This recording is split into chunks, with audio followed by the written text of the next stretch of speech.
दोस्तों, एक बहुत बड़ी खबर है भारत के लिए, यूनाइटेड स्टेट्स के लिए और चाइना के लिए। ये खबर बांग्लादेश से आ रही है। ये एक ऐसी खबर है जो पिछले साल अगस्त 2024 में जब शेख हसीना को बाहर निकाल दिया गया था बांग्लादेश से, तब से लेके आज तक बांग्लादेश की बहुत बड़ी टर्निंग पॉइंट वाली ये खबर है।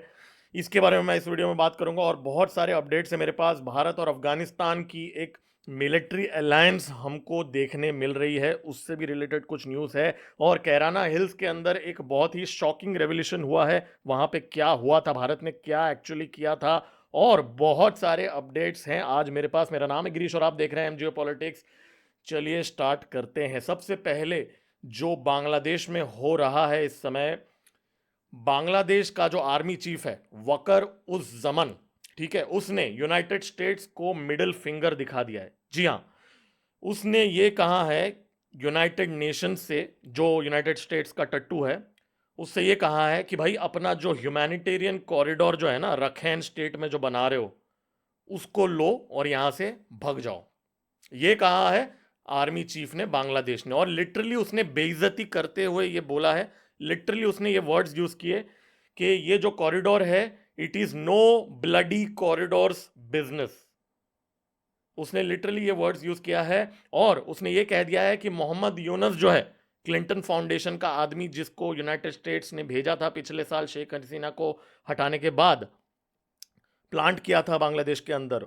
आर्मी चीफ ने, बांग्लादेश के आर्मी चीफ ने कहा कि यूनस का कोई भी अथॉरिटी नहीं है यूनाइटेड स्टेट्स को ये कॉरिडोर सौंपने का। इसका मतलब there is a direct conflict between Bangladesh army और मोहम्मद यूनस। ये मेरे पिछले वीडियो में मैंने बात किया था कि ये चीज़ हो रहा है। अभी तक आपने नहीं देखा वो वीडियो तो आप मेरे चैनल में जाके देख सकते हैं, जहां पे बांग्लादेश आर्मी का सॉफ्टवेयर अपडेट हो चुका है। बांग्लादेश आर्मी चीफ पिछले महीने व्लादिमीर पुतिन के चरणों के पास गया था और वहां पे उसने रशिया के जो मिलिट्री इंडस्ट्रियल कॉम्प्लेक्स के लोगों से मिलकर वहां पे हथियार का डील साइन किया था। ये मैंने मेरे पिछले वीडियो में बताया था। उससे अगर आप इसको कनेक्ट करेंगे तो आपको ये समझेगा कि यहां Vladimir Putin behind the scenes एक गेम खेल रहा है। अब वो गेम चाइना के कोऑर्डिनेशन में खेल रहा है या आइसोलेटेड वे में खेल रहा है या भारत के साथ कोऑर्डिनेशन में खेल रहा है, ये तो भाई जो लोग खेल रहे हैं उन्हीं को पता है। लेकिन एक ऑब्जर्वर के नाते ये चीज मैं बताना चाहूंगा कि यहां पे भारत के लिए एक गुड न्यूज भी है और एक बैड न्यूज भी है। अब आप बोलेंगे इसमें गुड न्यूज क्या है? गुड न्यूज तो भाई ये है कि यूनाइटेड स्टेट्स को सेंट मार्टिन आइलैंड चाहिए था, जो शेख हसीना ने बोला था, जिसके वजह से जिस शेख हसीना ने मना कर दिया तो उसको यूनाइटेड स्टेट्स ने टॉर्चर करके, उसको अनडेमोक्रेटिक वगैरह बुला के उसको भगा दिया वहाँ से, बांग्लादेश से। अब यूनाइटेड स्टेट्स को ये सेंट मार्टिन आइलैंड नहीं मिलेगा, ये रखैन कॉरिडोर ही नहीं मिल रहा है, तो मार्टिन आइलैंड की तो बहुत दूर की बात है। तो बांग्लादेश की आर्मी का आंकड़ा जो है यूनाइटेड स्टेट्स से अभी हो गया है टेढ़ा। लेकिन ये भारत के लिए एक गुड न्यूज़ है, क्योंकि भारत को अगर ये चीज़ आगे और एक्सपैंड होता है, ये कॉन्फ्लिक्ट बांग्लादेश और यूनाइटेड स्टेट्स के बीच में, तो भारत के लिए बहुत अच्छी बात है कि यूनाइटेड स्टेट्स की जो नेवी है, उसकी जो प्रेजेंस है बांग्लादेश के अंदर, वो उस पर थोड़ी सी हर्डल आ जाएगी और भारत को थोड़ा सा रिलीफ मिलेगा। लेकिन अब इसमें बैड न्यूज़ भी है। बैड न्यूज़ ये है कि ये जो स्टेप है, ये क्या बांग्लादेश का जो आर्मी चीफ है वकर जमन, उसने चाइना के कहने पे किया। क्योंकि चाइना के साथ मिलके तो वो एयरबेस बना रहा है सिलिगुड़ी कॉरिडोर के 20 किलोमीटर के डिस्टेंस पे, लाल मुनीर हथ बेस, जिसके बारे में मैंने मेरे पिछले वीडियो में बात किया था। तो क्या ये बांग्लादेश का आर्मी चीफ ये चाइना के कहने पे कर रहा है? क्योंकि अगर ये चाइना के कहने पे कर रहा है तो भारत के लिए उतनी बड़ी भी गुड न्यूज़ नहीं है, क्योंकि वो चाइना को तो एयरबेस दे ही रहा है ना सिलीगुड़ी कॉरिडोर के पास। लेकिन जैसे मैंने कहा, ये एक गुड न्यूज़ भी है और बैड न्यूज़ भी है भारत के लिए। लेकिन यहाँ पे ओवरऑल नेट अगर मैं बोलूँ तो मैं बोलूँगा भारत के लिए अच्छा है, क्योंकि रशिया का इन्फ्लुएंस दिख रहा है बांग्लादेश के अंदर। बांग्लादेश अब रशिया से हथियार खरीदेगा, तो इसका मतलब डेफिनेटली भारत का भी थोड़ा इन्फ्लुएंस होगा। लेकिन यहाँ पे एक और बहुत बड़ी बात ये आर्मी चीफ ने कह दी। वो एक स्पीच दे रहा था, उस स्पीच में बहुत बड़ी बात कह दी। उसने कह दिया कि बांग्लादेश में दिसंबर 2025 में इलेक्शंस हो के ही रहेगा और जनवरी 2026 में एक नई सरकार बांग्लादेश की बनाई जाएगी और वो सरकार डिसीजन लेगा कि भाई किसको बेस दिया जाएगा बांग्लादेश के अंदर और किसको नहीं, किसको ह्यूमैनिटेरियन कॉरिडोर दिया जाएगा और किसको नहीं। तो ये बांग्लादेश की जो आर्मी चीफ है उसने बहुत क्लियरली बोल दिया। अब वो इलेक्शन करवाएगा कि नहीं भाई, ये तो हमें फ्यूचर में ही पता चलेगा। लेकिन यहाँ पे बहुत बड़ी खबर है ये, मोहम्मद यूनुस का टाइम अप हो चुका है। आर्मी के साथ उसका आंकड़ा अच्छा नहीं है। कब तक आर्मी चीफ उसको झेलेगा ये हम ऑब्जर्व करेंगे। दूसरी बहुत बड़ी खबर है दोस्तों, अफगानिस्तान से आई है। भारत ने, ठीक है जी हाँ, अब ये खुल के तो नहीं आया है न्यूज़ की, ऑफिशियली भारत ने अनाउंस नहीं किया है दोस्तों। एक चीज़ क्लैरिफाई कर लूंगा, बहुत बड़ी खबर है हाँ। ये अफगान तालिबान जो है उन्होंने Konkurs anti tank guided missile systems acquire किए हैं एक फॉरेन इंटेलिजेंस एजेंसी से, ठीक है, फॉरेन इंटेलिजेंस एजेंसी से। और उनके 24 सोल्जर्स, मतलब तालिबान के 24 फाइटर्स को, उनकी जो artillery directorate, so called artillery directorate Taliban का जो है, उनसे ये 24 फाइटर्स को ट्रेनिंग भी दे दिया है ये फॉरेन कंट्री ने। ठीक है, अब ये फॉरेन कंट्री कौन है ये आप गेस कर सकते हैं। क्योंकि क्योंकि कॉनकुर्स का एम का जो एटीजीएम है उसकी मैन्युफैक्चरिंग कहां पे होती है आप लोगों को पता है? Bharat dynamics limited.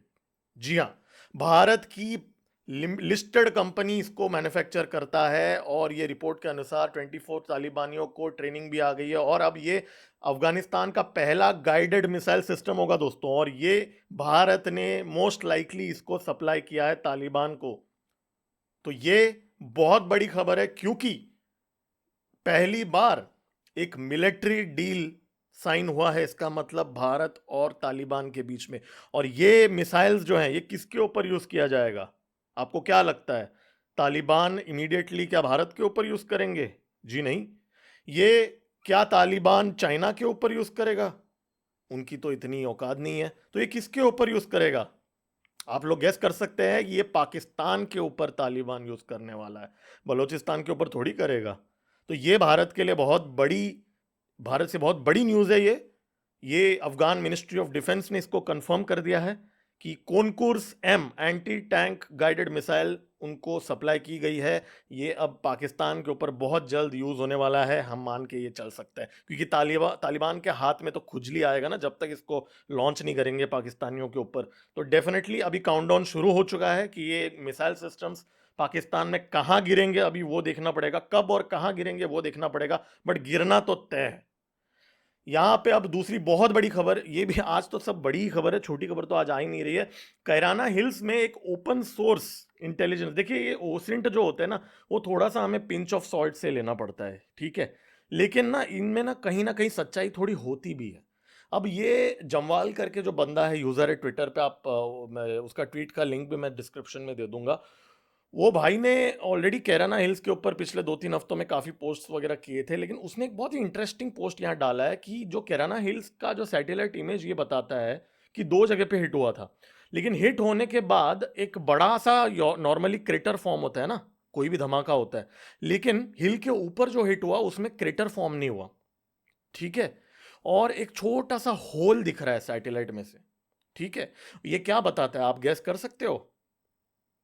ये बताता है कि भारत ने ब्रह्मोस का वर्टिकल डीप डाइव वाला वर्जन यूज किया था यहां पे। मतलब ये एक क्या बोलते हैं ना, बंकर बस्टिंग बॉम्ब भी बोलते हैं इसको। बंकर्स को बस्ट करने के लिए वर्टिकली 90 डिग्री में गिरता है ये। और इसकी टेस्टिंग 2019 में ब्रह्मोस एरोस्पेस ने किया था। उस टाइम पे न्यूज में भी आया था और इसका लाइव इस्तेमाल हुआ है दोस्तों कैराना हिल्स में। अगर हम इसको एज्यूम करें कि ये एक्यूरेट रिपोर्ट है, मार्क 3 स्पीड से भी ज़्यादा ये डाइव होता है 90 डिग्री वर्टिकल, और ये सैटेलाइट इमेज कंफर्म कर रहा है कैराना हिल्स में। खैर, कैराना हिल्स को लेके ऑलरेडी बहुत सारे रूमर्स और ये हैं, तो मैं इसके बारे में बहुत ज़्यादा बात नहीं करूंगा, लेकिन ये सैटेलाइट इमेज बहुत ही जेन्युइन लग रहा है और ये लॉजिकली अगर आप सोचेंगे तो ये बिलीवेबल लग रहा है। अब एक और यहाँ पे बहुत बड़ी साजिश पाकिस्तान ने करने की कोशिश की, बहुत ही घटिया साजिश है।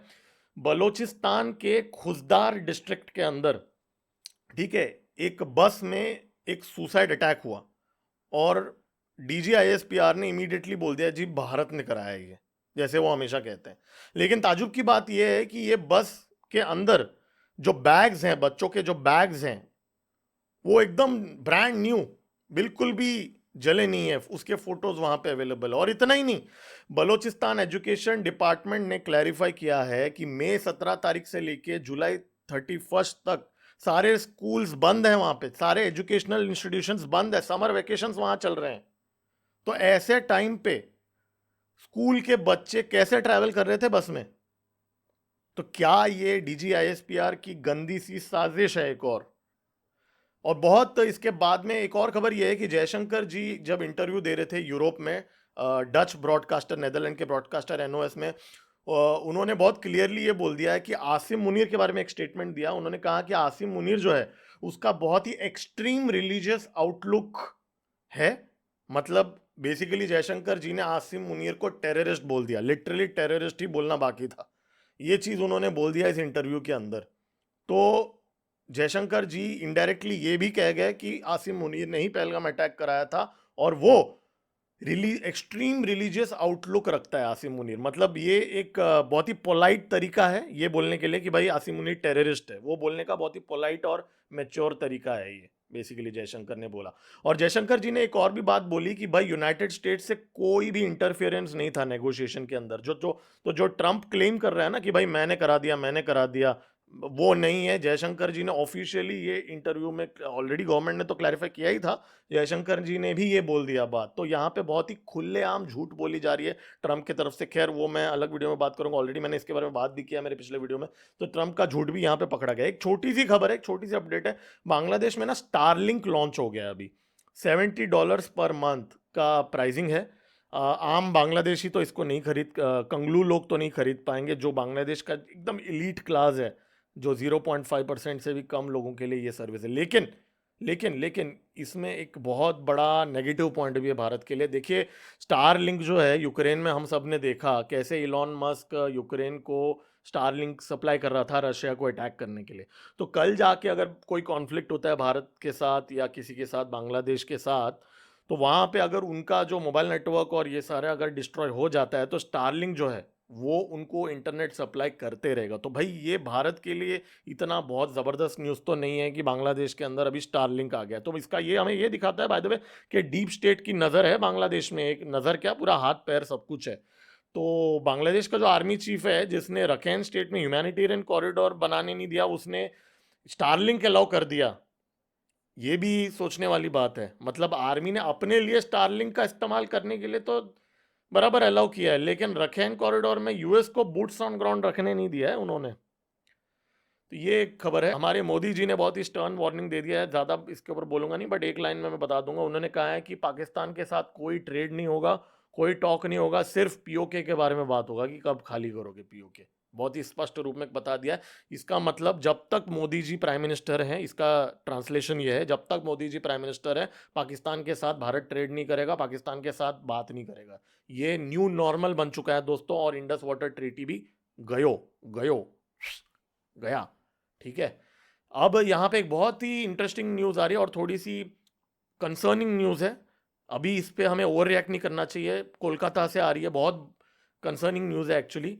जो कोलकाता के पास जो हमारे इंडियन आर्मी के जो ईस्टर्न कमांड हेडक्वार्टर्स है, ठीक है, उसके आसपास 8 से 10 ड्रोन्स देखे गए थे। जी हाँ, ये थोड़ी सी कंसर्निंग न्यूज़ इसलिए है क्योंकि ईस्टर्न कमांड की हेडक्वार्टर्स है वहाँ पे फोर्ट विलियम्स में, और वहाँ पे ये 8 से 10 ड्रोन्स देखे गए थे। अब ये जो 8 से 10 ड्रोन्स है, माना जा रहा है कि ये बॉर्डर के उस पार से तो नहीं आए थे, क्योंकि अगर बॉर्डर के उस पार से आएगा तो हमारा रडार्स और हमारी जो मॉनिटरिंग है शायद उसको पकड़ लेती थी। लेकिन ये अंदर से ही आया है ऐसा माना जा रहा है। हालांकि ये कंफर्म नहीं है, बाहर से भी आया हो सकता है, लेकिन ये इन्वेस्टिगेशन हो रहा है। स्पेशल टास्क फोर्स और detective department of Kolkata police इसके ऊपर इन्वेस्टिगेशन कर रही है। मुझे लगता है इसको तो हमारी आर्मी को भी इन्वेस्टिगेशन करना चाहिए, आई एम श्योर वो कर रहे होंगे। तो ये एक इसके ऊपर मैं क्लोजली नज़र रखूंगा, इसके ऊपर मैं आगे भी इसको देखूंगा कि भाई ये ड्रोन्स कहाँ से आए थे। मेरे अगले वीडियोज़ में मैं इसको कवर करूंगा। भारत ने पाकिस्तान के डिप्लोमेट्स को एक और डिप्लोमेट को पर्सोना नॉन ग्राटिया कर दिया, पाकिस्तान ने भी कर दिया, ठीक है। ये छोटा सा अपडेट था। सिंध में भाई बहुत बड़ा रिवॉल्ट अभी और हो गया, पूरा हाईवे वापस ब्लॉक कर दिया। और सिंध का जो होम मिनिस्टर है उसका घर को आग लगा दिया गया है, जो जियोल हसन लंजर करके जो है उसका घर को आग लगा दिया गया और हाईवे वापस ब्लॉक कर दिया है सिंध में। सिंधु देश की मांग अभी बहुत जोर जोर से गूंज रही है सिंध के अंदर। और ट्रंप ने वापस ब्रेक कर लिया है। ट्रंप ने अभी जो साउथ अफ्रीका का प्रेसिडेंट जो है सिरिल रामफोसा के साथ ओवल ऑफिस में मीटिंग किया, जो ट्रंप के स्टाइल में ना, जैसे जेलेंस्की के साथ उसने किया था, वो उसी स्टाइल में उसने रामफोसा के साथ भी, साउथ अफ्रीका का जो प्रेसिडेंट है उसके साथ भी उसने पब्लिकली उसको इंसल्ट वगैरह किया। उस दौरान ट्रंप ने बोला कि भाई मैंने भारत और पाकिस्तान के बीच में सेटलमेंट लाया, मैंने उन दोनों के लिए उन दोनों का जंग रोका। ये वापस उसने ब्रैक कर दिया वहां पे ट्रंप ने। उसको उनको जयशंकर जी ने काउंटर भी कर दिया अपने इंटरव्यू में। तो जयशंकर जी ने ट्रंप के झूठ को आज एक सेम डे ब्रॉडकास्टर में के जो डच ब्रॉडकास्टर के इंटरव्यू में रिबटल भी दे दिया जयशंकर जी ने। अभी जो एक और बहुत ही इंटरेस्टिंग और बहुत ही आखिरी न्यूज़ है आज का। भारत $10 बिलियन इन्वेस्ट कर रहा है अपनी खुद के ऑयल टैंकर फ्लीट के लिए, जो 2040 तक ये डिप्लॉय की जाएंगी। $10 बिलियन, 112 क्रूड कैरियर्स बनाई जाएंगी 2040 तक। और भारत जो है वर्ल्ड का third largest importer of oil है। और हमारा जो खुद का जो भारत का जो फ्लीट है ना ऑयल टैंकर्स है, वो मात्र 5% भी नहीं है आज। ठीक है, मात्र 5% भी नहीं है आज। तो ये भारत के लिए बहुत बड़ा रेड फ्लैग है। तो भारत $10 बिलियन इन्वेस्ट करने वाला है 2040 तक, मतलब अगले 5 सालों के, सॉरी 5 साल नहीं, अगले 15 साल में 112 करोड़ के टैंकर्स भारत करेगा। उसके बाद में भी माना जा रहा है कि सिर्फ 20 से 30% टैंकर ही भारत का होंगे। इनफैक्ट 2047 तक भारत के जो खुद के टैंकर्स हैं वो सिर्फ 69% होंगे अकॉर्डिंग टू एस्टिमेशन जो रिपोर्ट के अंदर। तो ये एक बहुत ही लॉन्ग टर्म स्ट्रेटेजिक गोल है जो हमारी गवर्नमेंट अभी कर रही है। 250 मिलियन टन्स का कैपेसिटी है भारत का, उसको 2030 तक 450 मिलियन टन्स का कैपेसिटी कर रहे हैं। तो जॉन बोल्टन जो ट्रंप का पुराना आदमी था, नेशनल सिक्योरिटी एडवाइजर था, बाय द वे, उसने भी ये ट्रंप के बारे में बोला कि ट्रंप का आदत तो है फुकट का क्रेडिट लेने का। ये बोल्टन ने खुद एक इंटरव्यू में बताया था एक न्यूज़ चैनल को। तो भाई वो भी एक बात है। एक और अपडेट है कि ये जो ममता दीदी जो है ना वेस्ट बंगाल में, उन्होंने जो पुलिस है वहाँ पे बांग्ला बंगाल के, उनको बोला है कि भाई बॉर्डर पे नज़र रखो, क्योंकि उसको इंफॉर्मेशन मिला है कि भाई असम और जो आसपास के इलाकों से लोग फेक आईडी का इस्तेमाल करते हुए घुसपैठ कर रहे हैं। और तो कहीं ना कहीं ये वेस्ट बंगाल गवर्नमेंट भी थोड़ी सी कंसर्न्ड है घुसपैठियों को लेके। और आज का आखिरी न्यूज़ ये है कि भाई सेंटर जो है ना भाखड़ा नंगल डैम में central industrial security force CISF को डिप्लॉय कर रहा है। ठीक है, अब ये जो भाखड़ा नंगल डैम के ऊपर मैंने एक वीडियो भी बनाया था, एक मेरे चैनल में है, एक शॉर्ट भी मैंने बनाया था। हरियाणा और पंजाब गवर्नमेंट के बीच में पानी को लेके एक डिस्प्यूट है। तो वहाँ पे 296 ऑलमोस्ट 300 सीआईएसएफ के सोल्जर्स को सेंट्रल गवर्नमेंट ने डिप्लॉय किया है इस समय, क्योंकि पंजाब पुलिस वहां जाके उन्होंने जो भाखड़ा ब्यास मैनेजमेंट बोर्ड के लोगों को बोला था कि भाई तुम पानी छोड़ो, एकदम उनके सर पे बैठ के छोड़ने को बोला था पंजाब पुलिस ने। अब सेंट्रल गवर्नमेंट ने सीआईएसएफ को वहां भेज दिया है। और होम मिनिस्ट्री ने अभी वहां पे एक 8.5 करोड़ रुपीस मांगे हैं भाखड़ा ब्यास मैनेजमेंट बोर्ड से ये सिक्योरिटी मेजर के लिए। तो ये भी एक चीज़ हुआ है। तो दोस्तों बहुत सारे अपडेट्स आज थे, कल भी मैं बहुत सारे अपडेट्स लेके आऊँगा। रोज़ मैं अपडेट्स लाते रहूँगा जियो पॉलिटिक्स से रिलेटेड। मेरा नाम है गिरीश और आप देख रहे हैं एम जियो पॉलिटिक्स। अगर आपने मेरे वीडियो को लाइक नहीं किया है तो आप लाइक कर सकते हैं, मैं और वीडियोस पोस्ट करते रहूँगा। मेरे चैनल को भी आप सब्सक्राइब कर सकते हैं। जय हिंद।